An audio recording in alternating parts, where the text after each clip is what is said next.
നമ്മൾ സ്വന്തം മക്കളോട് ഒരിക്കലും പറയാൻ പാടില്ലാത്ത 3 കാര്യങ്ങൾ പറഞ്ഞോട്ടെ.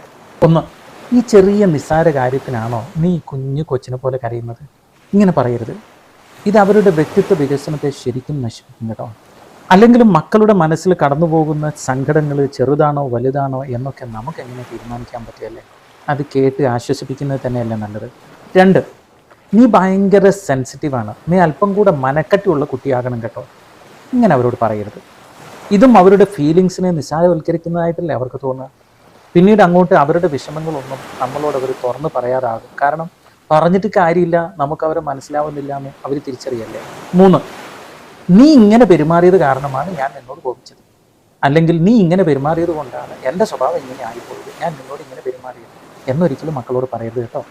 ഇതുവഴി മക്കൾ പഠിക്കുന്നത് അവരുടെ എല്ലാ ചീത്ത സ്വഭാവവും മറ്റുള്ളവർ കാരണം ഉണ്ടായതെന്നാണ്. നമ്മൾ നമ്മുടെ സ്വഭാവത്തിൻ്റെ ഉത്തരവാദിത്വം ഏറ്റെടുക്കാതിരുന്നാൽ പിന്നെ മക്കൾ അവരുടെ സ്വഭാവത്തിൻ്റെ ഉത്തരവാദിത്വം ഏറ്റെടുക്കും. അതുകൊണ്ട് നമ്മളുടെ സ്വഭാവത്തിൻ്റെ ഉത്തരവാദിത്വം നമ്മൾ ഏറ്റെടുത്ത് പഠിച്ചേ പറ്റൂ. ഇത് ഇഷ്ടപ്പെട്ടാൽ നിങ്ങളുടെ കൂട്ടുകാർക്ക് ഷെയർ ചെയ്ത് കൊടുക്കുക. ഫിലോകാലിയ കുടുംബ വിജ്ഞാന കേന്ദ്രത്തിൽ നടക്കുന്ന 2 ദിവസത്തെ താമസിച്ചുള്ള ക്യാമ്പിൽ പങ്കെടുക്കാൻ താല്പര്യമുള്ള മാതാപിതാക്കൾ കൊടുത്തിരിക്കുന്ന നമ്പറിൽ വിളിച്ച് ബുക്ക് ചെയ്യുക. God bless you.